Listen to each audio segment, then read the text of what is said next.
ধূমপান এবং মদ্যপান স্বাস্থ্যের জন্য ক্ষতিকারক। Cigarette smoking and consumption of alcohol are injurious to health. টেম গল্প গুজবের পক্ষ থেকে জানানো হচ্ছে যে আমরা কোনো রকমের কুসংস্কার এবং অন্ধবিশ্বাসকে প্রাধান্য দিই না। যে সমস্ত গল্পের নাট্যরূপ আপনারা শুনে থাকেন তার পুরোটাই লেখক এবং লেখিকার কল্পনাপ্রসূত এবং শুধুমাত্র ভৌতিক আবহ এবং রোমাঞ্চকর পরিবেশ তৈরি করার জন্যই সেই সমস্ত মুহূর্তগুলির অবতারণা করা হয়ে থাকে। এর সঙ্গে বাস্তবে কোনো ঘটনার কোনো রকম সম্পর্ক নেই। তা সত্ত্বেও যদি সেই সমস্ত ঘটনার সাথে বাস্তবের কোনো ঘটনার কোনো মিল পাওয়া যায় তা নিতান্তই কাকতালীয় এবং অনিচ্ছাকৃত। ধন্যবাদ।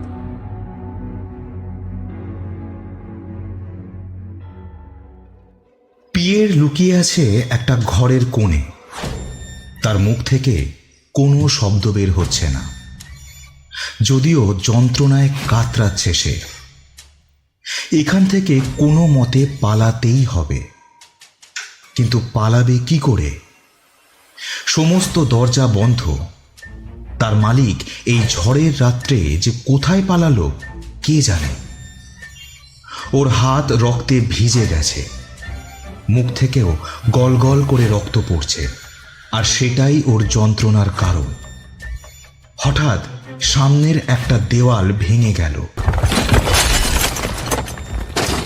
সেখান থেকে বেরিয়ে এলো একটা সবুজ উজ্জ্বল রঙের চোখ। মুখ দিয়ে একটা চাপা ভয়ানক গর্জন করছে। একটু আগে তার জিভটা খেয়েও তার শান্তি হয়নি। এখন তার গোটা শরীর চায় সে, ঠিক যেমনভাবে চেয়েছিল পিয়ের ও নারী মূর্তির দেহের মিলনের আগে। এগিয়ে এসে টুঁটি টিপে ধরল সেই মেয়েটা। তার গায়ে এখন আসুরিক শক্তি। পিয়েরের মৃত্যু চিৎকারে গোটা বাড়ি কেঁপে উঠল।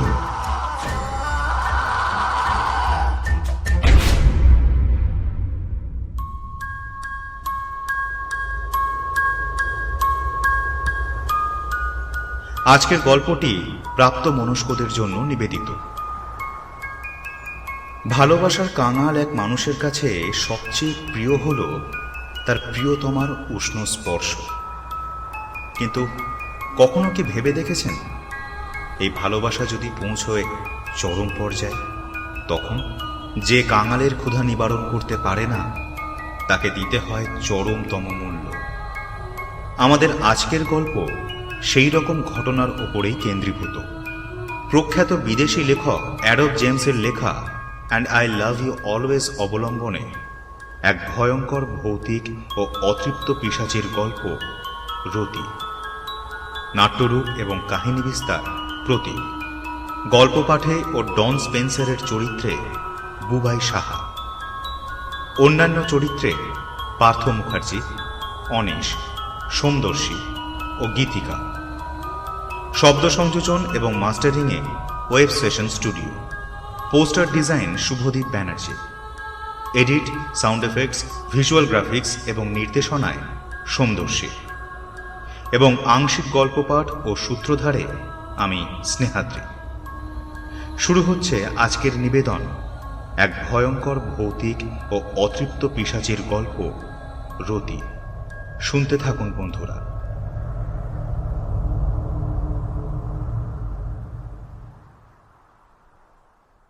ছেলেবেলায় আমি যখন ব্যাটসভিলে থাকতাম তখন মর্গানের বাগান বাড়িটা ভুতুরে বলেই জানতাম, কিন্তু গত বছর শরৎকালে সেই বাড়িটা যখন আমি কিনলাম তখন ভূতের ভয় কোনো রকম বাধা সৃষ্টি আমার করতে পারেনি। আসলে নিউ ইয়র্ক শহরের গরম, গোলমাল আর আর্দ্র আবহাওয়া আমার মোটেই ভালো লাগতো না এবং সহ্যও হতো না। তার উপর একটা থিয়েটারে নাট্য পরিচালক হিসাবে আমাকে সপ্তাহে 9টা নাটকের অনুষ্ঠানও পরিচালনা করতেই হতো। মর্গানের ভূসম্পত্তির এজেন্টকে সঙ্গে করে আমি একদিন গাড়িতে করে দেখতে গেলাম তার বাড়িটাকে। মাঠের মধ্যে দিয়ে চলে যাওয়ার রাস্তা ধরে গাড়ি আমাদের এগিয়ে চলল। মাঝখানে একটা ছোট্ট নদীর কাঠের পুল আমরা পার হলাম। অবশেষে এক জায়গায় গিয়ে গাড়িটা আমাদের থেমে গেল। আমি দেখলাম গাছগুলোর আড়ালে পুরনো আমলের বড় বড় থামওয়ালা বাড়িটা একা দাঁড়িয়ে আছে। তার সামনে বৃত্তাকার যে উঠোনটা একদিন সবুজ পান্ডার মতো ঘাসে ঢাকা ছিল, আজ সেখানে কত আগাছা গজিয়ে উঠেছে। বাড়িটার দুপাশে সুগন্ধি ফুলে ভরা, কয়েকটা ম্যাগনোলিয়া গাছ প্রহরীর মতো দাঁড়িয়ে আছে। উঠোনের মাঝখানে নিগ্র ভৃত্যের এক পাথরের প্রতিমূর্তি অতিথিদের ঘোড়ার লাগাম ধরার জন্য দুহাত বাড়িয়ে দাঁড়িয়ে আছে। আমি যথারীতি মুগ্ধ। আমি কিনবো বাড়িটা। বাড়িটার ভিতরে গিয়ে একবার দেখবেন না? হ্যাঁ, কোনো দরকার নেই। দালাল বলেছে বাড়িটার অবস্থা ভালোই আছে, আমি ওকে বিশ্বাস করি। সে ঠিক আছে, তবে বাড়িটাকে ঠিক করতে কিছুটা টাকা খরচ হবে, সেগুলো একটু বুঝে নেবেন, না হলে পরে যদি কোনো বিপদ আপদ হয়। বাড়িটার দিকে আবার তাকালাম আমি। শেষ অপরাহ্নের রঙিন সূর্যের নরম আলো আলোকিত করে তুলেছিল বাড়ির প্রান্তভাগগুলোকে। গৃহযুদ্ধের আগে বাড়িটাকে কেমন দেখতে লাগতো তা আমি কল্পনায় ভাবতে লাগলাম। আবার এটা মেরামত করার পর কেমন দেখতে লাগবে তাও ভাবতে লাগলাম। আমি মুগ্ধ হয়ে দেখতে দেখতে আবার বললাম, সে তো বুঝলাম, তবে বাড়িটা কিন্তু আমি কিনবো। আপনি নিশ্চিত তো? 100%। কোনো কি সন্দেহ আছে? ঠিক আছে, তাহলে আগামী সপ্তাহের মধ্যেই কাগজপত্র সব ঠিক করে ফেলবো। বেশি দিন অপেক্ষা করতে হলো না। 10 দিন পর বাড়িটা আমার দখলেই চলে এলো। বাড়িটাকে ভালোভাবে সারাবার জন্য আমি 10 জন লোকও নিযুক্ত করলাম। 3 জন স্থানীয় মেয়েকেও ডেকে এনে বাড়িটার ভিতরটাও পরিষ্কার করিয়ে নিলাম। দেখতে দেখতে প্রায় সপ্তাহ দুয়েকের মধ্যেই বাড়িটাও পরিষ্কার হয়ে গেল। বাড়িটার উপর থেকে 50 বছরের পুঞ্জীভূত সব ধুলো ময়লাও উঠে গেল। পরিত্যক্ত বাড়িটা থেকে দীর্ঘকাল পর আবার ধোঁয়ার কুণ্ডলি উঠতে লাগলো। সেসব দেখে ফরাসি সহকারী পিয়ের স্যাভোর নিউ ইয়র্ক থেকে সে আমার কেনা বাড়ির ভিতরকার সাজসজ্জা তদারক করতে লাগলো। পুরনো আমলের বাড়িটার ভিতরে এক হল ঘরে গিয়ে ঘোরানো সিঁড়ি আর 100 বছর আগেকার টালি গাঁথা মেঝেটা সে প্রথম দেখেই চমকে ওঠে।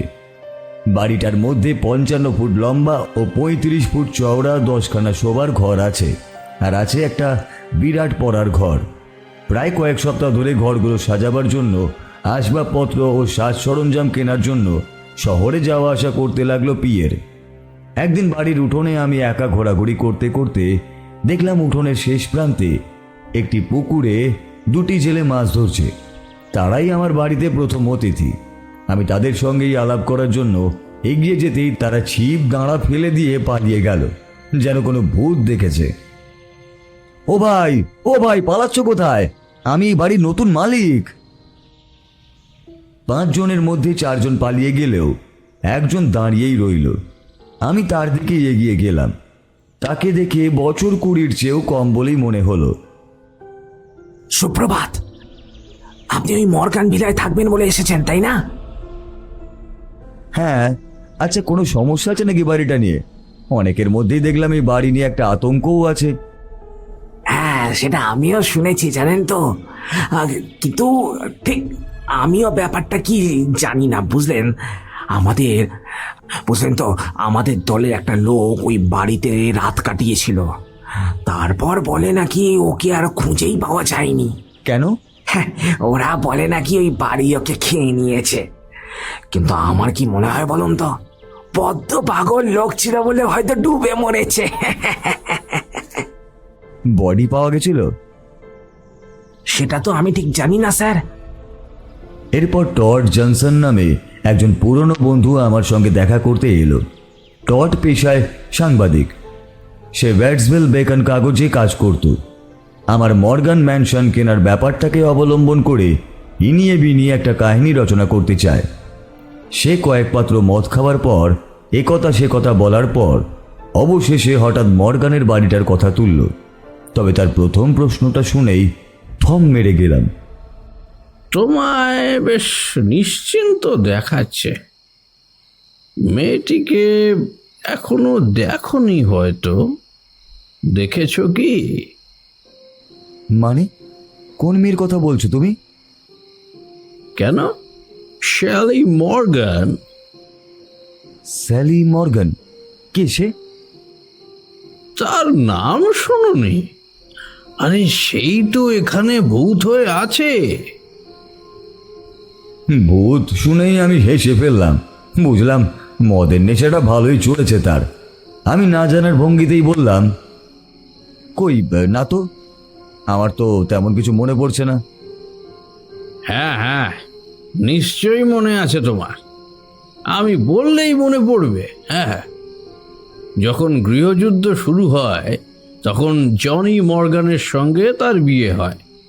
মেয়েটি জনিকে ভালোবাসত বটে, কিন্তু সেই সঙ্গে সে তার নিজের কয়েকজন জ্ঞাতি ভাই এবং জনির কয়েকজন বন্ধুকেও ভালোবাসত।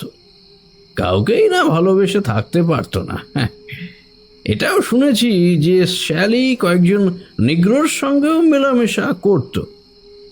লোকে বলে তার স্বামী তার এইসব অবাধ ভালোবাসাবাসির কথা জানতো না। পরে জনি যখন যুদ্ধে যায় আর সরকারি সেনাবাহিনী এসে যখন এই এলাকায় সেনা ছাউনি লাগায়, তখন শ্যালি আবার আমেরিকান সৈন্যদের সঙ্গেও মেলামেশা করতে থাকে। হঠাৎ একটা বিপত্তি হলো। গল্প বলতে বলতে টডের গলায় মদ আটকে গিয়ে বিষম লাগায় সে জোরে জোরে কাঁদতে লাগলো। আমি উঠে গিয়ে তাকে সাহায্য করতে গেলে হাত দেখিয়ে থামিয়ে দিল আমায়। বেশ খানিকক্ষণ পর তার কাশি থামলে হাতের উল্টো পিঠ দিয়ে ঠোঁট মুছে নিল। এই তুমি ঠিক আছো তো? কিছু না, এর আগেও মাল খেতে গিয়ে এরকম হয়েছে। হ্যাঁ, তো যা বলছিলাম, উত্তরাঞ্চলের কোনো এক সামরিক হাসপাতালে সে, মানে শ্যালির হাজব্যান্ড যখন ছিল, তার কানে শ্যালির কথাটা ওঠে। ততদিনে শ্যালির এই কেচ্ছা গোটা শহর জেনে গেছে। সেনা দলেরই কোনো এক বন্ধুর মুখে এই কথা শুনে তার মাথায় খুন চাপল। সেই দিনই জনি হাসপাতাল থেকে পালিয়ে 250 মাইল হেঁটে বাড়ি ফিরে এসেই সিঁড়ির উপর শ্যালিকে দেখেই বিনা বাক্যবায়ে তাকে গুলি করে মারে। শ্যালি সিঁড়ি বেয়ে গড়িয়ে পড়ে সঙ্গে সঙ্গেই মারা যায়। জনি তাকে সেই দিনই কবর দিয়ে দেয়। মৃত্যুকালে তার স্বামীকে অভিশাপ দেয় শ্যালি।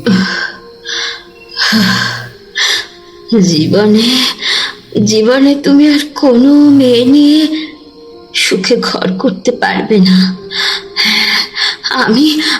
আমি তোমায় করতে দেব না। আমি তোমায় করতে দেব না।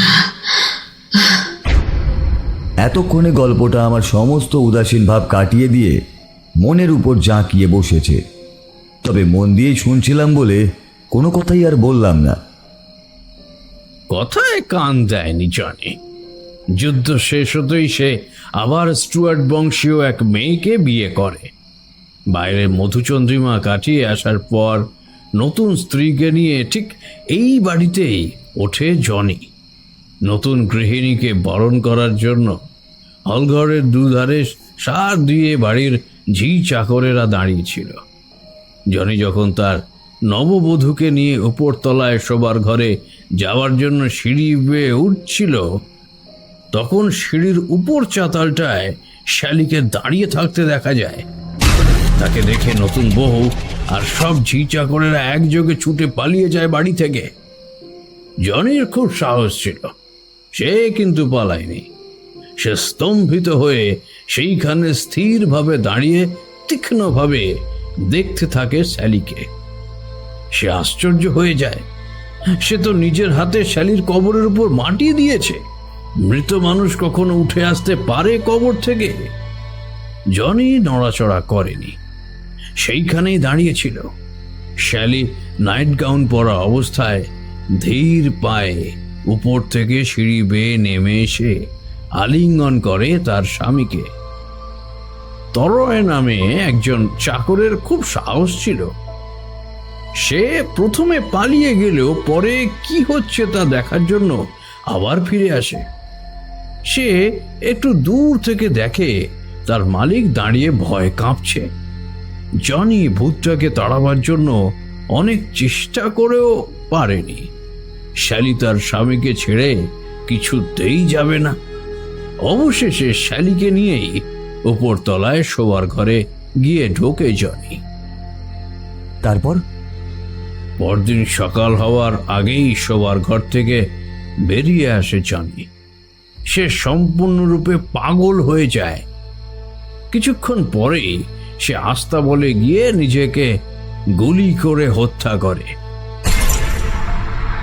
বাড়ির চাকরেরা স্পষ্ট শুনতে পায় গুলির শব্দ হওয়ার সঙ্গে সঙ্গে শ্যালি খুব জোরে হেসে ওঠে।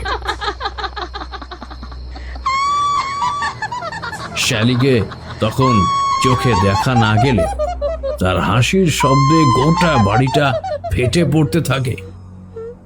তারপর থেকে শ্যালি এই বাড়িতে 20 জন লোকের প্রাণ নিয়েছে।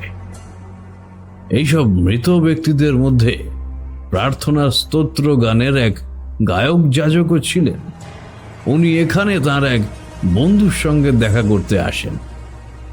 কিন্তু জনির সাথে আসলে কি হয়েছিল সেটা কি জানা গেছে? যৌন সম্পর্ক, তাও আবার মৃত ব্যক্তির সাথে। এটুকু বলে মদের গ্লাসে মনোনিবেশ করলো টড।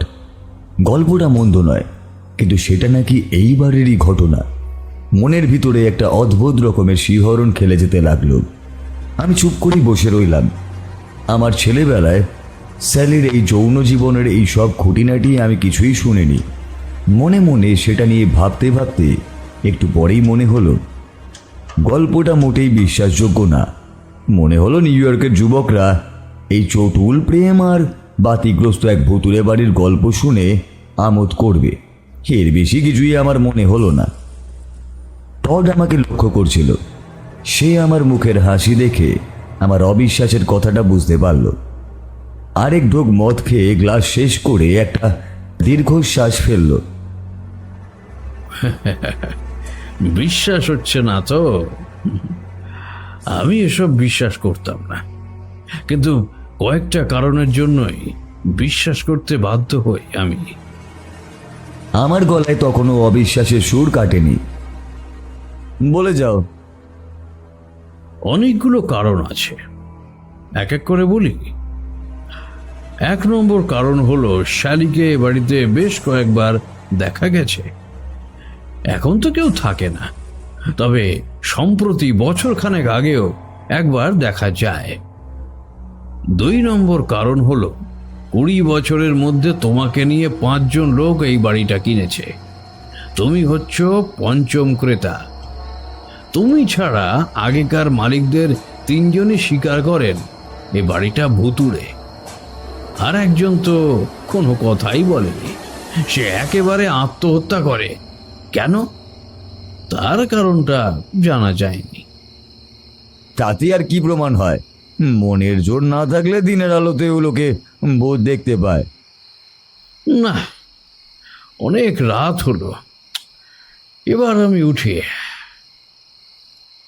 আমার কথার উত্তর না দিয়ে চলে গেল সে। টড চলে যাবার পর আমি স্কচের খালি বোতলটার দিকে তাকিয়ে বুঝতে পারলাম টড কেন এত ভূত প্রেতে বিশ্বাস করে। একেবারে যে এতটা মদ খেয়ে নিতে পারে সেই লোক মদের নেশার ঘরেই এইসব অবিশ্বাস্য কাহিনী সত্য বলেই বিশ্বাস করবে, সেটাই তো স্বাভাবিক। দেখতে দেখতে বেশ কিছুদিন কেটে গেল। প্রায় 1 মাসের মধ্যে এই নির্জন বাগান বাড়িটা বেশ জমজমাট হয়ে উঠল। নিউ ইয়র্ক থেকে পিয়ের আমার সই করার জন্য চেক বই ও 5 জন বন্ধুকে নিউ ইয়র্ক থেকে নিয়ে এলো। ওরা অনেক দিন ধরেই আসতে চাইছিল এখানে। আমার এই বাড়ি কেনার কথা তারা সকলেই শুনেছিল। সেদিন রাতে খাওয়া দাওয়া শেষ হওয়ার পর কফি খেতে খেতে স্যালির কাহিনীটা তাদের শোনালাম। কাহিনীটা তাদের সকলেরই ভালো লাগলো, সবাই বেশ উপভোগ করলো। কিন্তু টড যে কেন এটাকে সত্যি ঘটনা বলে চালাতে চাইছিল সেটা বুঝতে পারছিলাম না একেবারেই। তবে আমি তখনও এই বাড়িতে থাকা শুরু করিনি। হোটেলে থেকেই বাড়ির মেরামতের কাজকর্ম দেখাশোনা করতাম দিনের বেলাতেই। দেখলাম যে হারে কাজ হচ্ছে তাতে সপ্তাহখানেক পরেই এ বাড়িতে থাকতে পারবো। তবে একদিন ফিলিপ নামের এক রাজমিস্ত্রি এসে বলল, গুড মর্নিং স্যার, একটা কথা বলার ছিল। হ্যাঁ ফিলিপ, বলো, কাজ কেমন এগোচ্ছে? কাজ তো ভালো এগোচ্ছে স্যার, কিন্তু একটা ছোট প্রবলেম দেখা দিয়েছে। আমি দেখলাম তার চোখে মুখে একটা ভয়ের ছাপ। কি হয়েছে তা ঠিক ঠাহর করতে পারলাম না, তবুও জিজ্ঞাসা করলাম, আরে কি সমস্যা? টাকা পয়সা জাতীয় কিছু? কিন্তু তোমরা যা চেয়েছো তাই তো দিয়েছি, এই এখন আবার কিসের সমস্যা? না না, সেটা নয়। আপনি তো বলেছিলেন কাজ শেষ হয়ে এসেছে অনেকটা, শেষের দিকে দিন রাত মিলিয়ে তাড়াতাড়ি কাজটা শেষ করতে। হ্যাঁ বলেছিলাম। আসলে আমার কোনো মিস্ত্রি রাতে কাজ করতে চাইছে না, এমনকি গত রাত থেকে একজন নিখোঁজ ছিল। আমরা তাকে এদিক ওদিক খোঁজাখুঁজি করছিলাম, আর তারপর তাকে পাওয়া গেল এই অ্যালবার্ট লেকের পাশে। বসে বসে ভয়ে কাঁপছিল সে। ভয়ে কাঁপছিল? কিন্তু কেন? সেটা বলার জন্যই তো আপনার কাছে আসা। ও বলছে ও যখন বাথরুমে গেছিল তখন নাকি এক বিভৎস নারী মূর্তি ওর চারপাশে ঘুরছিল। আমি হো হো করে হেসে ফেললাম। কি যে বলো তোমরা, তোমরা নিশ্চয়ই রাতে মদ খেয়েছিলে। তাছাড়া এই বাড়ির একটা গল্প এখানের খবরের কাগজও বেরিয়েছে, সেই খবর পড়েই নেশা করে এসব ভুলভাল দেখেছে তোমার ওই মিস্ত্রি। না স্যার, মানে আচ্ছা আচ্ছা ঠিক আছে, তোমরা বরং দিনের বেলাতেই কাজ করো, তবে এটা মাথায় রেখো বাড়িটা যেন তাড়াতাড়ি তৈরি হয়ে যায়। 1-2 সপ্তাহের মধ্যে বাড়ি তৈরি হয়ে গেল। আমার ওই বাড়িতে উঠে আসতে বেশি দিন সময়ও লাগলো না। এখানে এসে আমি খুব সুখেই ছিলাম। নতুন বাড়িতে আসার প্রথম দিন রাত্রিতেই আমি আমার পড়ার ঘরে আগুনের ধারে বসে একটা নাটক পড়ছিলাম। নাটকটা থিয়েটারের এক এজেন্ট আমাকে পাঠিয়েছে। রাতও অনেক হয়েছে। নাটকটা এতটাই ভালো যে সেটা পড়তে পড়তে এক নিবিড় তৃপ্তি আর আনন্দের অনুভূতি ফুটে উঠেছিল আমার চোখে মুখে। ঘরের বাইরে গাছেদের কানে কানে বাতাস অন্ধকারে ফিস ফিস করে যেসব কথা বলছিল আমি তাই শুনছিলাম। জীবনে প্রথম আমি এরকম একটা শান্ত বাড়িতে থাকার সুখ অনুভব করছিলাম। গোটা বাড়িতেই আমি একা, বেশি কিছু করারও নেই। 12টা বাজার ঘন্টা বাজতেই আমিও শুতে চলে গেলাম। বিছানায় শোবার পর আমার মনে হলো এইটাই হয়তো স্যালির শোবার ঘর ছিল।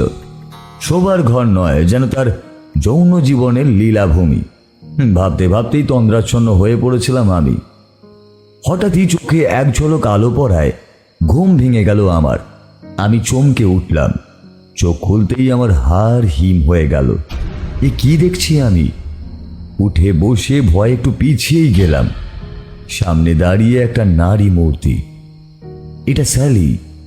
মনের মধ্যেই প্রশ্নটাই উকি মারতে লাগলো। সত্যি অসাধারণ তার সৌন্দর্য। তার ঠোঁট দুটো ছিল সিক্ত, জাম রঙের চুলগুলো পিঠের উপর ঝর্ণাধারার মতো নেমে এসেছে। তার চোখগুলো ছিল চকচকে সবুজ। তার সুডৌল সুস্পষ্ট স্তন দুটি সোনালি অশ্রুস্তম্ভের মতো জমাট বেঁধে আছে তার বুকের উপর। তার গায়ের নাইট গ্রাউন্ড ছিল খুবই পাতলা। তার ভিতর দিয়ে তার দেহের প্রতিটা অঙ্গ প্রত্যঙ্গের লাবণ্য স্পষ্টই দেখা যাচ্ছিল। তার প্রতিটা অঙ্গ ছিল যেন এক অফুরন্ত যৌন আনন্দের এক একটি গোপন উপত্যকা। এই আতঙ্কের মাঝেও তার সৌন্দর্য আমার অন্তরকে যেন কাঁপিয়ে তুলল। মুহূর্তের দুর্বলতায় অনুভব করলাম আমার পুরুষাঙ্গে রক্ত জমাট বাঁধছে। এরপর নিজেকে সামলে নিয়ে আমি উঠে বসলাম। গলা তখনও ভয় কাঁপছে।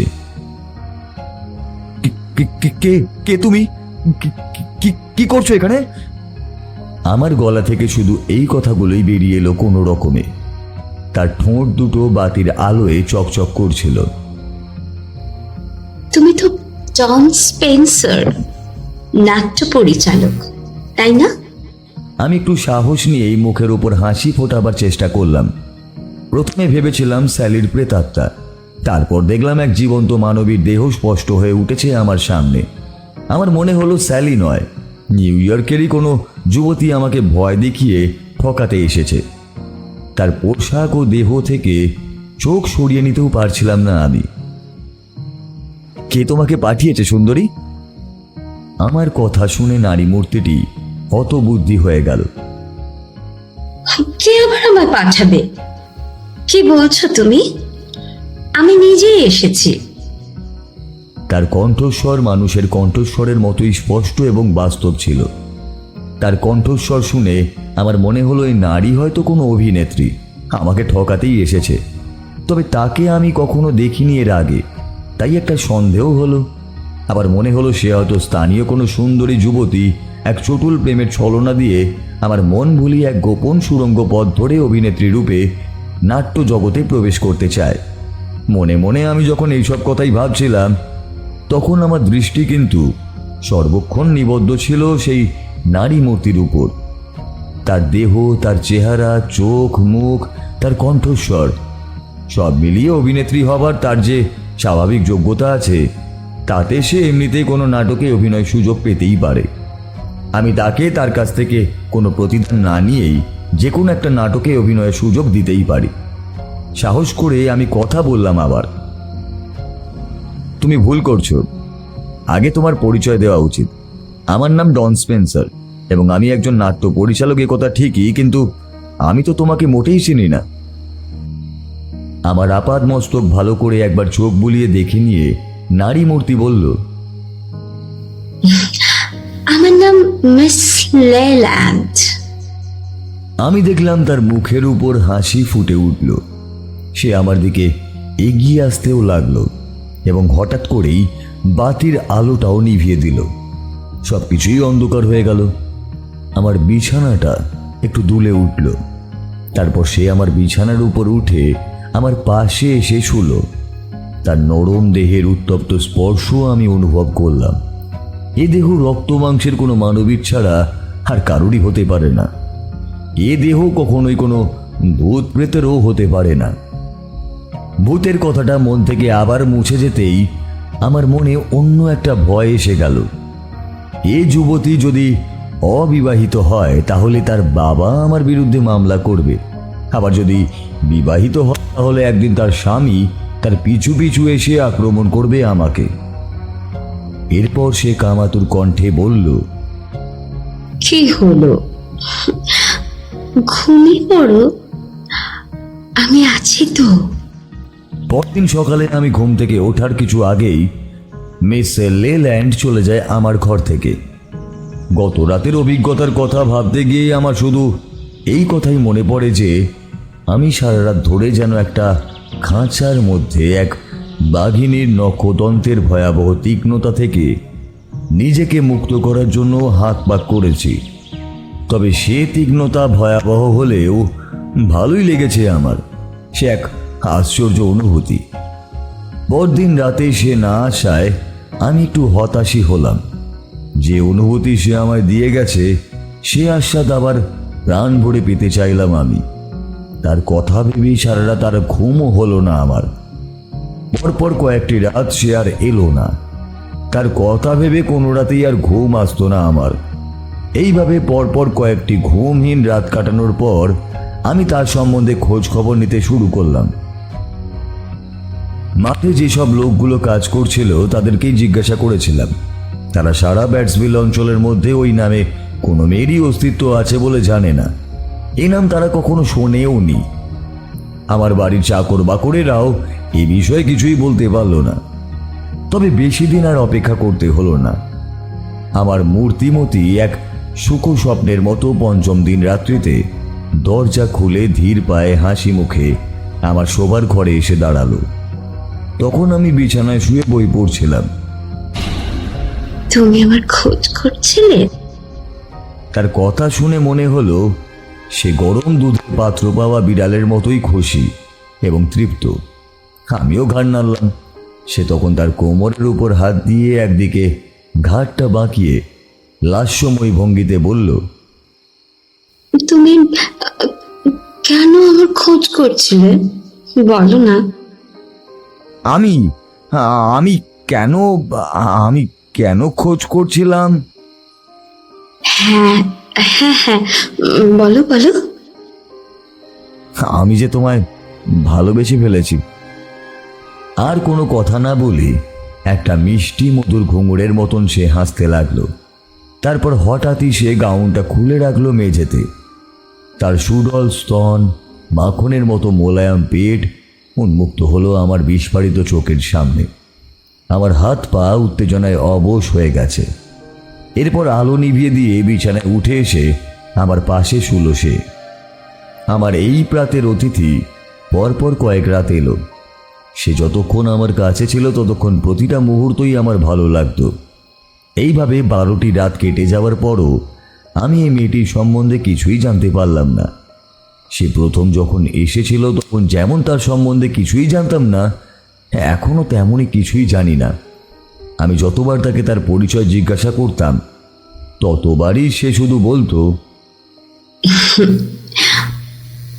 আমার পরিচয় জানার কোনো দরকারই নেই প্রিয়তম।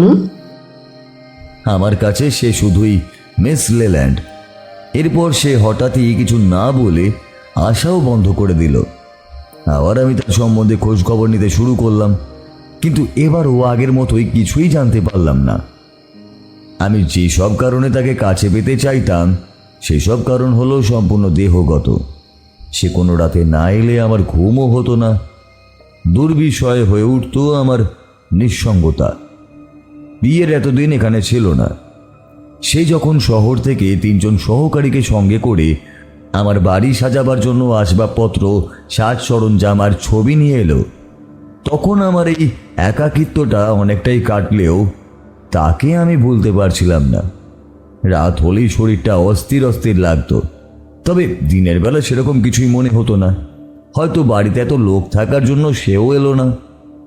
1 সপ্তাহের মধ্যেই গোটা বাড়িটা অন্য রূপ নিল। অবশেষে বৃহস্পতিবার পিয়ের তার লোকেদের বিদায় দিল সব কাজ সারা হতেই। ঠিক সেই বৃহস্পতিবার দিনই রাতে আবার এলো লেল্যান্ড। সে হাঁপাচ্ছিল। তার চোখে ছিল নতুন আলো। বুকের মধ্যে জমানো ছিল 1 সপ্তাহের পুঞ্জীভূত প্রেমাবেগ। সে আমাকে জিজ্ঞাসা করল, নিচে যে লোক থাকে ও কে? কোন লোক? ওই বেটে খাটো লোকটা। ওর কথা ছেড়ে দাও তো, তুমি তো আমাকে পেয়েছো। আমি তোমাকে পেয়েছি আর কাউকে চাই না, কিন্তু ওই লোকটা ধরা দিতে চায় না। তার এই উপেক্ষাটা আমার ভালো লাগে জানো। তুমি তুমি বড় বেশি আগ্রহী আর গায়ে পড়া। আমি গায়ে পড়া? হায় ভগবান, তুমি কি বলছো বলো তো? তবে আমার পিঠের নখের দাগগুলো কে দিল? জোর তুমি খাটিয়েছো আমার উপর, আমি কিন্তু না। মিস লেল্যান্ড চিন্তান্বিতভাবে কি যেন ভাবতে লাগলো। কিছুক্ষণ পর সে আমার পিঠের দাগটার উপর হাত বুলিয়ে তার উপর চুম্বন করলো। তারপর সেখানটা আলতো করে কামড়ে দিল। সে রাতে তার চলে যাবার সময় আমি তাকে আমার সঙ্গে কিছুদিনের জন্য বস্টন যেতে বললাম। সেখানে আমার পরিচালনা করা একটা নতুন নাটকের উদ্বোধন হবে। কিন্তু সে লাল চুলওয়ালা মাথাটা নেড়ে গম্ভীরভাবেই বলল, না, আমি যেতে পারি না। আমার পক্ষে যাওয়া সম্ভব নয়। কেন পারো না? বললাম তো, আমার পক্ষে এটা অসম্ভব। আমার যাওয়া হবে না। কিন্তু তুমি তুমি চলে যাবে আমায় ছেড়ে? হ্যাঁ, কয়েকদিনের জন্য তো যেতে তো হবেই। দয়া করে যেও না। তুমি কাছে না থাকলে আমার কি যে হবে। একজন পুরুষ মানুষ ছাড়া আমার তো চলে না। আর তুমি চলে গেলে আমি যে কি করব তা বুঝতে পারছি না। বিছানার উপর খাড়া হয়ে বসল সে। তীক্ষ্ণ গভীর দৃষ্টিতে তাকিয়ে রইল আমার মুখপানে। আমি কি বলবো বুঝতে পারলাম না। তারপরেই আবার সে কথা বলল, বলো বলো, তুমি আমায় ভালোবাসো। বলো, তুমি তুমি চিরদিন আমায় ভালোবাসবে। তোমার অন্তর না চাইলেও মুখে অন্তত একবার বলো। তার চোখের কোণায় জল। জানালা দিয়ে চাঁদের আলো এসে তার জল ভরা সেই চোখের উপর পড়ল। তাকে খুবই সুন্দর দেখাচ্ছিল। তার মতো সুন্দরী মেয়ে এর আগে আমি কখনো দেখিনি। আমি তার চোখের উপর চুম্বন করে তার চোখের সমস্ত জল মুছে দিলাম। আমি তোমাকে ভালোবাসি প্রিয়তমা, চিরদিনই তোমাকে ভালোবেসে যাব, আর সেটা মন থেকেই বলছি। আমি আগে ফিরে আসি, তারপর তোমায় আবার আগের মতনই আদর করব, প্রমিস। আমার কথায় সে খুবই খুশি হলো। কয়েক মুহূর্ত পরে এক তৃপ্তির দীর্ঘশ্বাস ছেড়ে আমার বিছানা থেকে নেমে পড়ল। আজকের মতন আমি চলে যাচ্ছি। বোস্টনে সাবধানে থাকবে কিন্তু, হ্যাঁ? আর তাড়াতাড়ি ফিরে আসবে। মনে রাখবে, এর আগে আমি কখনো কাউকে এতটা ভালোবাসিনি, বুঝলে? আমিও। ঘর থেকে বেরিয়ে যাওয়ার সময় দরজাটা বন্ধ করে দিয়ে গেল সে। পরদিন সকালে আমি নিচে নেমে গিয়ে দেখলাম পিয়ে খুবই রেগে গেছে।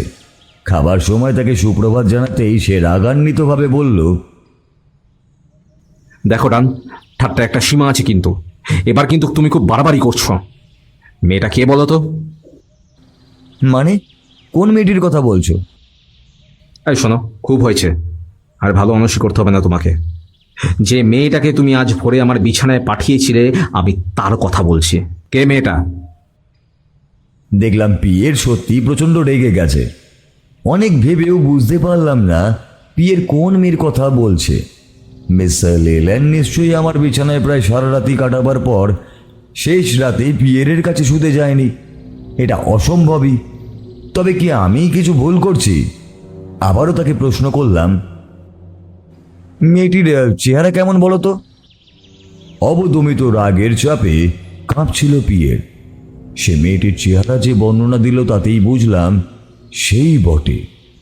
পিয়ের যাকে দেখেছে সে মিস লেল্যান্ড ছাড়া আর কেউই নয়। কি হয়েছিল বলো তো? মানে কি করতে গেছিল তোমার ঘরে? কিছুই না। আচ্ছা, তুমি কি এটা মনে মনে ভাবছো যে রাস্তার কোনো মেয়ে ছেলে আমার বিছানায় এসে উঠলেই আমি তাকে গ্রহণ করে নেব? হ্যাঁ, আমি অত সস্তা জিনিস নই ডান। হ্যাঁ, আমার নীতি বলে একটা জিনিস আছে। একটা বাজারের বর্বনিতা কোথাকার। আবার আবার তার সাহস দেখো, আমাকে বলছে নাকি ধরা দিতে না চাওয়ার ভান করছি। পিয়েরের কথা শুনতে শুনতে আমার কান গরম হয়ে উঠছিল। তাহলে সবই কি নাটক? তার কাছে সবই ওই বিছানায় শুতে চাওয়ারই ইচ্ছা? তাহলে সেই মেয়েটি সারা রাত আমার কাছ থেকে এত ভালোবাসা পাওয়ার পরও শেষ রাতে পিয়েরের কাছে গেছে আরো ভালোবাসা পাবার আশায়। রাগে দুঃখে মনটা যেন একেবারে বিষিয়ে উঠল। কোনো মতে নিজেকে সামলেই বললাম, আমি দুঃখিত পিয়ের, সত্যি দুঃখিত। মেয়েটিকে সত্যি তা আমি জানি না। আমি অনেক খোঁজ খবরও নিয়েছিলাম, কিন্তু কিছুই জানতে পারিনি তার বিষয়। ফরাসি যুবক পিয়েরের রাগ তবুও গেল না। তবে দেখলাম তার রাগটা আর আমার উপরে নেই। সে রাগের বশে সব নারীদের ওপরই বিষোদগার করতে লাগলো। আমেরিকার মেয়েরা হচ্ছে না জন্তুদের মতো, সেটা ভুলে যেও না। ওরা কখনোই তৃপ্ত হয় না একজন পুরুষে। একজনকে ছেড়ে আর একজনের কাছে গেছে, আবার একজনকে না দেখতে পেলে ছাড়ো। এবার এবার আর একবার দেখতে পাই, টিপে মেরে ফেলবো। আচ্ছা আচ্ছা, শান্ত হও পিয়ের। আমি বোস্টনে যাচ্ছি, কাল বিকেলেই ফিরব। এই বলে আমি নিজেই গাড়ি চালিয়ে রওনা হলাম। যাবার সময় খবরের কাগজের অফিসে একবার নেমে টডের সঙ্গেও দেখা করে মিস লেল্যান্ডের কথা জিজ্ঞাসা করলাম। কথাটা শুনে সে যেন হতবুদ্ধি হয়ে গেল। Mrs Leland? না তো, ওই নামে এই অঞ্চলে কোনো মেয়ে নেই। একটু খুঁজে দেখো না, আমার জানাটা খুবই দরকার। মানে ব্যাপারটা। না না না, আমি এখানের সবাইকেই চিনি। তবে তুমি এত করে বলছো যখন, বেশ, আমি খুঁজে দেখব। কিন্তু তুমি হঠাৎ এই মেয়েটির খোঁজ কেন করছো? এটা কি খুব দরকারি? আমি কিছুক্ষণ ভেবে নিয়ে ঠিক করলাম আমি সব কথা তাকে বলবো না। ব্যাপারটা গোপনে রাখাই ঠিক হবে। না না, একজন এসে তার খোঁজ করছিল আর কি, তাই আমি ভাবলাম আমিও একবার খুঁজে দেখি। ঠিক আছে, এতে কিছু যায় আসে না। আমি নাম খুঁজে তাকে বার করবই। তুমি বোস্টন থেকে ফিরে এলেই আমি তার পরিচয় দিয়ে দেবো তোমাকে। বস্টন যাওয়াটাই আমার ভুল হয়ে গেল। কোনো ফলই হলো না, নাটকটাও একেবারেই চলল না। প্রথম দৃশ্যের জবনিকাপাত হতে না হতেই অর্ধেক দর্শক চলে যায় হল থেকে। তার উপর আবহাওয়াও খুব খারাপই ছিল। আমি যখন ব্যাস্টনভিলে ফিরে এলাম তখনও মেঘে মেঘে অন্ধকার হয়ে উঠেছে আকাশখানা। মনে হলো এক্ষুনি দারুণ ঝড় উঠবে। আমি সোজা টডের অফিসে চলে গেলাম। আমি তার ঘরে ঢুকতেই টড উত্তেজনার আবেগে লাফিয়ে উঠল। ডান, আমি একটা হদিশ পেয়েছি। বাহ, এ তো খুবই ভালো কথা। বলো, কি কি জানলে? শোনো, আচ্ছা কোথায় দেখেছিলে তুমি মেয়েটিকে? সে কথা তো বলতে পারবো না টড। আচ্ছা, বলতে হবে না, তাতে কিছু যায় আসে না। এটা দেখো। এই বলে সে তার টেবিলের ড্রয়ার থেকে একটা ফটো বার করে আমার সামনে তুলে ধরে উত্তেজনার সঙ্গেই বলল, তুমি যার কথা বলছো, এটা কি সেই মেয়েটা? আমি ভালো করে ছবিটা দেখলাম। হ্যাঁ, সেই মেয়েটি। তবে পরনে তার রয়েছে অভিনয়ের পোশাক। মনে হলো সে যেন স্কারলেট ও হারার ভূমিকায় অভিনয় করছে। আমার চোখের নীরব দৃষ্টি টডের প্রশ্নের উত্তর দিয়ে দিল। Yes, I know that. আমি জানতাম ওই বাড়িতে সে আছে। তার মাথার চুল লাল, চেহারাটা এইরকম। আমি হতাশ হয়ে চেয়ারে বসে পড়লাম। এই ঘটনার পরিণতি কোথায় গিয়ে দাঁড়াবে তা ভেবে ভয়ে আমি শিউরে উঠলাম। ঠিক আছে টড, আচ্ছা তুমি কি জানো? এই মেয়েটি তো শ্যালি। তার কুমারী বয়সে তার নাম ছিল লেল্যান্ড, স্যালি লেল্যান্ড। ঈশ্বর আমাদের মঙ্গল করুন। তুমি তাহলে তাকে দেখেছো? এইবার ভূত বিশ্বাস করতে শিখবে। স্যালি? না না, তুমি মিথ্যে বলছো টড। এটা হতেই পারে না। সে তো একটা জলজান্ত মানুষের মতোই সত্যি। কি করে হতে পারে এটা? তার মানে তাকে তুমি নিজের চোখে দেখেছো? বলেছিলাম না আমি? এবার বিশ্বাস হলো তো? আমি তোমার কথা বিশ্বাসই করতে চাইনি। আমি ভেবেছিলাম ওই মেয়ে কোনো ভূত নয়, একটা জলজান্ত মানুষ। টড হাসতে লাগলো, কিন্তু আমার মুখের ওপর স্পষ্ট ভয়ের চিহ্ন ফুটে উঠতে দেখে সে হাসা বন্ধ করলো। আমি দুঃখিত ডান, আমি তোমাকে উপহাস করতে চাইনি। কিন্তু আমি তার কথায় কোনো রকমই পাত্তা দিলাম না। সে আমার কাছে যখন এইভাবে ক্ষমা চাইছিল তখন আমি তার ঘর থেকে নীরবেই বেরিয়ে এলাম। ঘন কালো মেঘে ভারী হয়ে আছে আকাশের সব দিগন্তগুলো। মুহুর্মুহু বজ্র গর্জন হচ্ছিল, বিদ্যুৎও চমকাচ্ছিল। তারই মাঝে আমি আমার বাড়িতে গিয়ে পৌঁছালাম, কিন্তু বাড়িতে গিয়ে পিয়েরের দেখা পেলাম না। আমি উপরতলায় গিয়ে বাড়ি থেকে চলে যাওয়ার জন্য জিনিসপত্র গোছাতে শুরু করতেই ঝড় শুরু হলো। জানালার সার্সির উপর আঁচাড় খেয়ে পড়ে বাতাস যেন আর্তনাদই করছিল। বৃষ্টির ধারাগুলো যেন বন্য জন্তুর মতো আঁচড় কাটছিল ছাদের উপর। মাঝে মাঝে বিদ্যুতের চকিত আলো ঝলকে উঠে পরক্ষণে নিভে যাচ্ছিল। বাইরে কোথাও যেন বজ্রপাত হলো। আমার মনে হলো অগ্নিবর্ষী এক ঘোরতর যুদ্ধক্ষেত্রের মধ্যে এসে পড়েছি হঠাৎই। সত্যি খুব হতাশই হয়েছিলাম। চুপচাপ বসেই রইলাম। তবে একটা জিনিস আমি বেশি বুঝতে পারছিলাম, এ বাড়ি ছেড়ে চলে যেতে হবে আমায় আপাতত। পরে ভাবনা চিন্তা করে যা কিছু হোক একটা ঠিক করাই যাবে। আমার পড়ার ঘরে আগুন জ্বেলে রেখে গিয়েছিল বাড়ির চাকরেরা। সারাদিন ধরে কাজ করে সন্ধ্যের আগেই তারা চলে যায়। আগুনের ধারে বসে আমি কি করা যায় তা নিয়েই ভাবতে লাগলাম। টডের কথা শোনার পর আমার চেতনা যেন ক্রমশই অসার হয়ে আসছিল। আমার সমস্ত বাড়িটাকেই এক অবাস্তব অতিপ্রাকৃত বস্তু বলেই মনে হচ্ছিল। সমস্ত বাস্তবতা বোধটাই আমি হারিয়ে ফেলেছিলাম একে একে। এমন সময় সহসা পিয়েরের আর্তনাদ শুনে আমি চমকেই উঠলাম। আমি ছুটে গিয়ে সিঁড়ি বেয়ে নিচে নামতে লাগলাম। দেখলাম পিয়ের সিঁড়ির নিচে প্রথম ধাপে কুঁজো হয়ে কোন রকমে দাঁড়িয়েছিল। আমি যেতেই সে ক্ষীণ কণ্ঠে বলল, আর কোনো কথা বলতে পারল না। তার মুখখানা বিবর্ণ, তার চোখ দুটো ঘুরছিল, সমস্ত শরীর অবসন্ন দেখাচ্ছিল। আমার দিকে এগিয়ে আসার জন্য সিঁড়ির উপর একটা ধাপ উঠতেই সে গড়িয়ে পড়ে গেল। পিয়ের, হায় ভগবান, এ কি হয়েছে তোমার? সেই সেই সেই মেয়েটা। উচ্চ শক্তি সম্পন্ন কোনো বৈদ্যুতিক তার যখন কোনো মানুষকে ছুঁয়ে থাকে, ঠিক সেভাবেই তার শরীর ভীষণভাবে কেঁপে কেঁপে উঠছিল। সে কোনো রকমে উঠে দাঁড়াবার চেষ্টা করলেও পারল না। আমার জামার হাতা চেপে ধরে বলে উঠল, ওকে ওকে ওকে সরিয়ে দাও আমার কাছ থেকে, ওকে সরিয়ে দাও আমার কাছ থেকে, ওকে ওকে ওকে আর আমার কাছে আসতে দিও না, ওকে আর আমার কাছে আসতে দিও না, আমার কাছে আসতে দিও না, আমার কাছে আসতে দিও না। এই কথা বলেই ফুঁপিয়ে কাঁদতে লাগলো। আমি তাকে ধরে জোর করে নাড়া দিতে লাগলাম তার দেহটাকে। কি হয়েছে তোমার পিয়ের? আমায় বলো, না হলে আমি বুঝবো কি করে? গত রাতে ও আমার বিছানায় আবার এসেছিল, জানো তো। সারা রাত ধরে আমাকে জ্বালাতন করেছে। তুমি তো জানো আমার গায়ে তেমন কোনো একটা জোর নেই। ও আমাকে মেরে ফেলবে। আমাকে এই বাড়ি থেকে নিয়ে চলো, রান্না, আমাকে এই বাড়ি থেকে সরিয়ে নিয়ে চলো প্লিজ, এই বাড়ি থেকে নিয়ে চলো প্লিজ, আমাকে সরিয়ে নিয়ে চলো। আচ্ছা আচ্ছা, ঠিক আছে, আমরা চলে যাব। তোমার জিনিসপত্র সব গুছিয়ে নাও। আমার কথা তার কানে গেল কিনা বোঝা গেল না।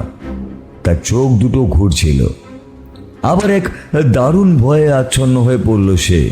না না না না না না না, এখনই চলো, এখনই চলো। সে দাঁড়িয়ে আছে কাছাকাছি কোথাও দাঁড়িয়ে আছে। হ্যাঁ হ্যাঁ হ্যাঁ, আমি দেখতে পাচ্ছি না, আমি বুঝতে পারছি ও কাছাকাছি কোথাও দাঁড়িয়ে আছে। আমি এখনই এখান থেকে চলে যাবো, এখানে। তার ভয়টা আমার মধ্যেও সংক্রামিত হলো। আমি যেন এই বাড়ির সব জায়গায় তার অদৃশ্য অতিপ্রাকৃত উপস্থিতি প্রত্যক্ষ করছিলাম, কিন্তু তার উপস্থিতির মধ্যে তপ্ত কোনো যৌন আবেদন খুঁজে পাচ্ছিলাম না। এখন শুধু আমার মনে হচ্ছিল সে যেন এক হিংস্র জন্তু। হঠাৎই নরকের দ্বার খুললে একটা নারকীয় জন্তু যেমন বেরিয়ে আসে, এ তেমনই। আজ রাতে দুর্যোগ ঘন এই নৈশ অন্ধকার ভেদ করে তার শিকার খুঁজে বেড়াচ্ছে। এমন সময় বাতির আলোগুলো ক্ষীণ হতে হতে নিভে গেল একেবারে। শুধু ঘরের ভিতর জ্বলন্ত আগুনের আভা ছাড়া আর কোথাও যেন কোনো আলোই ছিল না সারা বাড়িটার মধ্যে। আমাদের লাগেজ গোছানো হয়েও গিয়েছিল। হঠাৎই পিয়ের বলল, ওই দেখো সে আসছে আমার দিকে আসছে, সে আমার দিকে আসছে। ঠিক আছে, আমি ব্যাগগুলো গাড়িতে রেখে আসছি, তুমি এখানেই বসো। বাড়ির উঠোনেই আমার গাড়িটা ছিল। আমি যখন গাড়িতে মালপত্রগুলো রাখার জন্য বাইরে বেরিয়ে এলাম, পিয়েরও ভয় পেয়ে আমার সঙ্গও ছাড়ল না। সে এখন আতঙ্কে দিশেহারা। বিদ্যুতের চকিত আলোয় দেখলাম অবিশ্রান্ত বৃষ্টির ধারায় সারা উঠোনটা ভেসে যাচ্ছে। বাড়িটার পাশে একটা ম্যাগনোলিয়া গাছের মাথায় বাজ পড়তে গাছটা আমার গাড়ির কাছে এসে ভেঙে পড়ে গেল। আমরা মাত্র কয়েক ইঞ্চির জন্য বেঁচে গেলাম। কোথা থেকে এক অবর্ণীয় ভয় এসে বুকে চেপে বসলো আমারও। আমি ছেলেবেলা থেকেই বড় শহরে মানুষ হয়েছি, লেখাপড়াও শিখেছি। ভূত কাকে বলে তা আমি নিজেও কখনো জানি না, কোনোদিনও বিশ্বাসও করিনি। তবুও এ বাড়িতে আছে স্যালির অস্তিত্ব। শুধু তাই নয়, একটু আগে যে বজ্রপাতের ফলে গাছটা পড়ে আমাদের গাড়ির পথটা আটকে দিল, সেই বজ্রপাত স্যালেরই কাণ্ড। আরও মনে হলো আমরা যদি অন্য পথে উঠোন পার হয়ে চলে যেতে চাই, তাহলে সে হয়তো আবারও আমাদের পথ রুদ্ধ করে দেবে। এবার হয়তো সেই পথরোধের ব্যাপারটা আরো ভয়ঙ্কর হয়ে দাঁড়াবে। বাড়িটার গাড়ি বারান্দার তলায় দাঁড়িয়ে আমি নির্বাক দর্শকের মতো দেখে যেতে লাগলাম। ঝড় বৃষ্টির ক্রমাগত আঘাতে আমার বাড়িটা যেন ধ্বংস হয়ে যেতে বসেছে। উঠোনের সব ফুল গাছ ও অন্যান্য গাছপালাগুলো ভেঙে চুরে মাটির সঙ্গে মিশে গেছে। বাড়ির ভিতর সব ঘরের জানালার কাঁচগুলো ভেঙে পড়ে যাচ্ছে। একদিকের একটা ঘরও ভেঙে পড়ল। আমি বাড়ির ভিতর ছুটে গেলাম। পিয়েরও একা থাকতে আর সাহস না পেয়ে আর্তনাদ করতে করতে আমার পিছু পিছু ছুটে গেল সেই দিকেই। আমরা বাড়ির ভিতর ঢুকতেই সদর দরজাটা সশব্দে বন্ধ হয়ে গেল। মনে হলো দরজা যেন চিরদিনের মতো বন্ধ হয়ে গেল এবং আর কেউই কখনো খুলতে পারবে না সেটা। বাড়ির ভিতর সর্বত্র বাতাসে যেন স্যালির গন্ধ ভেসে বেড়াচ্ছিল। ঝড় বৃষ্টির প্রবল শব্দকে ছাপিয়ে উঠেছিল যেন তার উদ্ধত অতৃপ্ত প্রেমাবেগের দুর্মর স্পন্দন। এক নিদারুণ আশঙ্কার অস্থিরতায় স্তম্ভিত হয়ে আমি সিঁড়ির তলায় দাঁড়িয়েছিলাম। অবশেষে আমি আকুলভাবে ডাকতে লাগলাম, গলা ফাটিয়ে চিৎকার করে, স্যালি লেল্যান্ড, তুমি কোথায়? কোথায় তুমি? দেখা দাও, এভাবে আমাদের কষ্ট দিও না স্যালি, এভাবে আমাদের কষ্ট দিও না। কোনো উত্তর এলো না। ভালো করে কান পেতে ঝড়ের গর্জন ছাড়া আর কিছুই শুনতে পেলাম না। আমি আবারও ডাকতে লাগলাম। একবার মনে হলো এটা আমার নিছক নির্বুদ্ধিতা, এক অতি নাটকীয় আতিশয্যা ছাড়া আর কিছুই নয়। কিন্তু আবার মনে হলো না, এটা আমার নির্বুদ্ধিতা নয়। আমার কম্পিত হিমশীতল মস্তিষ্ক এটা বেশ বুঝতে পেরেছিল যে স্যালি আমার কথা, আমার ডাক বেশি শুনতে পাচ্ছে। আমি পিছন ফিরে তাকাতেই দরজার কাছে স্যালির চাপা হাসির শব্দ শুনতে পেলাম। পিছন ফিরে এগিয়ে গিয়ে দরজাটা খোলার চেষ্টা করলাম আমি মরিয়া হয়ে, কিন্তু দরজাটা খুললো না কোনো মতেই। আসলে বৃষ্টির জলে ঝাপটায় দরজার কাঠগুলো পুলে ওঠায় দরজাটা বন্ধ হওয়ার সঙ্গে সঙ্গে সেটা আপনা থেকেই এঁটে যায়। কিন্তু আমার কেবলই মনে হচ্ছিল স্যালি যেন এই বাড়ি থেকে বেরিয়ে যাবার সব পথ রুদ্ধ করে দিয়েছে। আমি আবার সেই সিঁড়ির তলায় ফিরে গেলাম। স্যালি, স্যালি, দয়া করে আমাদেরকে যেতে দাও, আমাদেরকে ছেড়ে দাও, আমার কথাটা শোনো, আমাদেরকে ছেড়ে দাও, দয়া করে আমাকে যেতে দাও।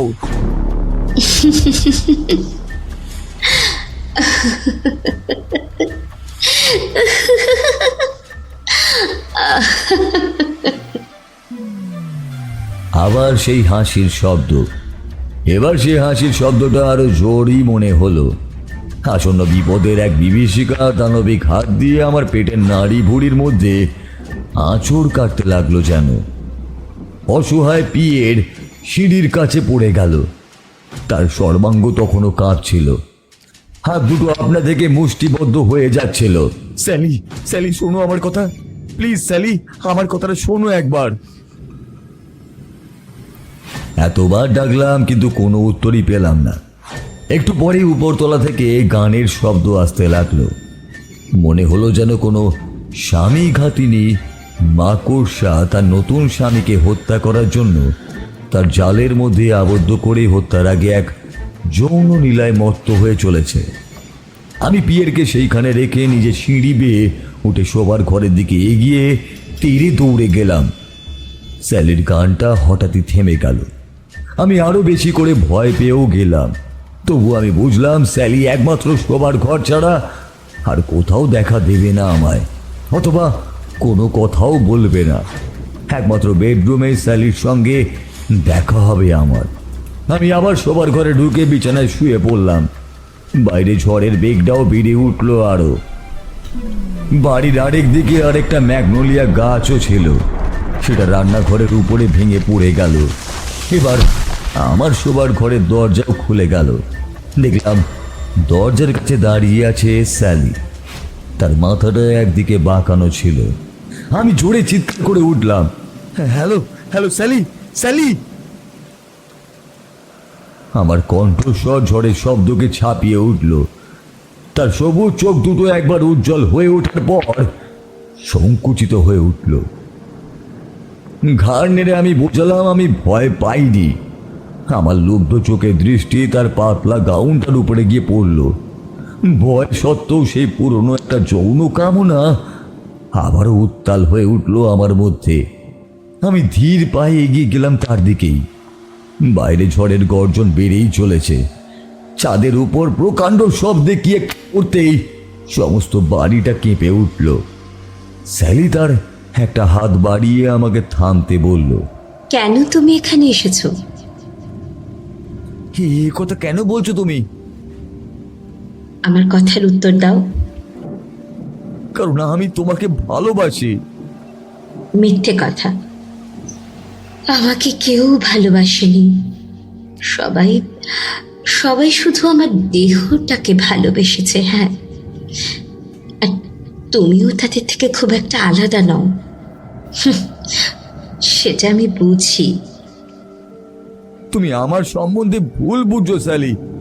আমি তোমার সম্বন্ধে সবই জানি। 100 বছর ধরে যত প্রেমিক এসেছে তোমার কাছে, আমি তাদের সবাইকেই জানি।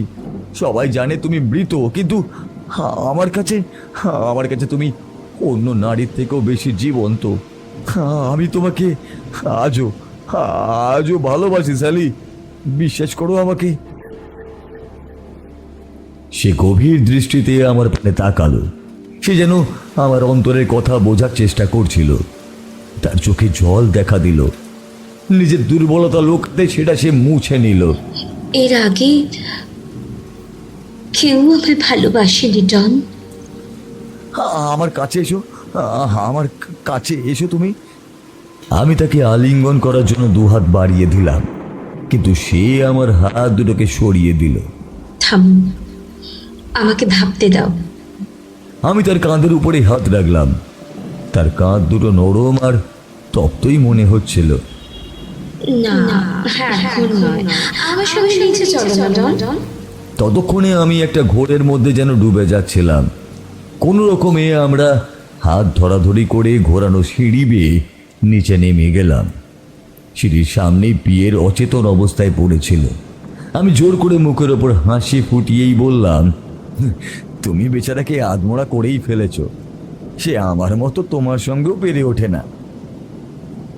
তুমি তুমি বড় বেশি কামুক। তোমার বাচ্চার জোর বেশি, উষ্ণ বটে, তার উপর আবার গায়ে পড়া। কিন্তু বিয়ের মধ্যে ধরা দিতে চায় না। আমি আগেও বলেছি, আমি গায়ে পড়া নই। আমি তোমাকে ভালোবাসি শালি, চিরদিনই ভালোবেসে যাব। এটাই হচ্ছে সব থেকে বড় সত্য। আমার কথা শুনে সে চুপ করে রইল। এবার চোখ দুটো বন্ধ করে মনে মনে কি যেন একটা সিদ্ধান্ত গ্রহণ করলো। তারপর সদর দরজার দিকে এগিয়ে গেল। দরজার কাছে গিয়ে আমাকে ডাকলো, এখানে এসো। এসো, এই দরজাটা খোলো। এই দরজাটা কিছুক্ষণ আগেই খুলতে পারছিলাম না, কিন্তু এখন সেই দরজায় হাত দিতেই দরজাটা খুলে গেল। দরজা খুলতেই এক ঝলক বৃষ্টি তীরের মতো আমার চোখে এসে লাগলো। আমি টাল সামলাতে না পেরে দরজার বাইরে গিয়েই পড়লাম। বাইরে ঝড়ের ধ্বংসলীলা দেখতে দেখতে অভিভূত হয়ে পড়েছিলাম। হঠাৎই স্যালি চিৎকার করে বলে উঠল, বিদায় ডন, বিদায়।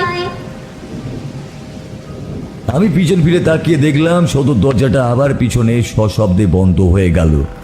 আমি চিৎকার করে ডাকতে লাগলাম, স্যালি দরজাটা খোলো স্যালি। আমি কিন্তু তোমাকে সত্যিই ভালোবাসি। আমাকে ঢুকতে দাও স্যালি। আমার যে তোমাকে চাই। কিন্তু শুধু ঝড়ের গর্জন ছাড়া আর কিছুই শুনতে পেলাম না। বাইরের বৃষ্টি আমার শরীরে তীরের ফলার মতন বিঁধছে। আমি আবার চিৎকার করলাম, স্যালি পিয়েরের কি হবে? পিয়ের তো নির্দোষ। এই প্রশ্নের কোনো জবাবই আমি পেলাম না। আমি পাগলের মতো হয়ে গেলাম। বাড়ির পিছন দিকে ছুটে গিয়ে পিছনের দরজাটা খোলার চেষ্টা করলাম, কিন্তু সেটা এমনভাবেই শক্তভাবে বন্ধ ছিল যে কোনো মতেই তা খুলতে পারলাম না। আমার তখন একমাত্র চিন্তা পিয়েরের জন্য। তাকে যেমন করেই হোক বাঁচাতেই হবে। আমি তখন ভাঙা গাছপালা ডিঙিয়ে জল কাদার মধ্যে দিয়ে অন্ধকারে প্রায় 4 মাইল পথ হেঁটে অবশেষে টডের অফিসে গিয়ে পৌঁছালাম। আমি টডকে মিথ্যা কথাই বললাম। আমার এক বন্ধু সিঁড়ি থেকে পড়ে গিয়ে অচেতন হয়ে পড়ে আছে। আমি তাকে সেখান থেকে সরাইনি, কারণ ভাবলাম মস্তিষ্কে রক্তক্ষরণও হতে পারে। বলো কি, এক্ষুনি চলো। মিউনিসিপ্যালিটির একজন লোক আর একজন ডাক্তারকে নিয়ে টড আর আমি যখন মর্গান ম্যানসনে পৌঁছালাম তখন রাত দুপুর হয়ে গেছে। গিয়ে দেখলাম সদর দরজাটা খোলাই আছে, বাতাসে সেটা দুলছে, কিন্তু পিয়েরের কোনো চিহ্নই নেই। সিঁড়ির নিচে যেখানে তাকে অচৈতন্য অবস্থায় ফেলে রেখে গিয়েছিলাম সেখানে সে নেই। বাড়ির সব ঘর, সব জায়গা আলো নিয়ে তন্ন তন্ন করে খুঁজেও তাকে আর কোথাওই পাওয়া গেল না। তার কি হয়েছে একমাত্র আমি তা জানতাম, টডও তা বুঝতে পেরেছিল, কিন্তু আইন বাঁচিয়ে চলতে গিয়ে সে কথা মুখ ফুটে বলতে পারলাম না আমরা। সবাই বলল ঝড়ের মাঝে ঘুরতে ঘুরতে পুকুরে হয়তো ডুবে গেছে। একটা প্রবাদ বাক্যের কথা আমার মনে পড়ে গেল, একজনের স্বর্গ তো অন্যজনের নরক। স্যালির সাহচর্যে যৌন জারো সুখের যে স্বর্গরাজ্যে অধিষ্ঠিত হতাম আমি, সেই স্বর্গরাজ্যই পিয়েরের এক সাক্ষাৎ নরকের মতোই।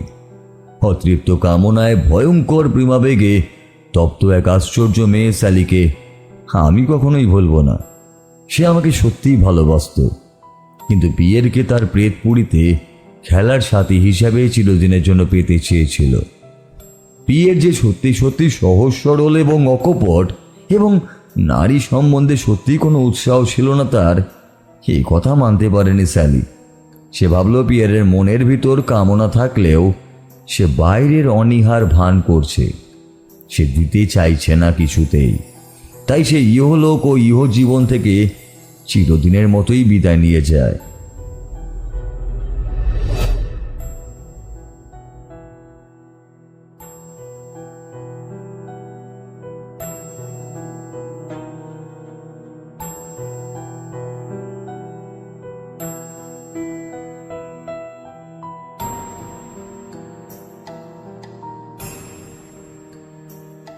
কেমন লাগলো আমাদের আজকের গল্প নিচে কমেন্ট করে জানাতে কিন্তু একদম ভুলবেন না। ভালো লাগলে লাইক, শেয়ার এবং কমেন্ট করতে ভুলবেন না। খুব শীঘ্রই আমরা আরও একটি রোমাঞ্চকর গল্প নিয়ে আপনাদের সামনে ফিরে আসছি। ততক্ষণ ভালো থাকুন, সুস্থ থাকুন আর শুনতে থাকুন গল্পগুজব, যেখানে গল্প হবে অল্প নয়। ধন্যবাদ।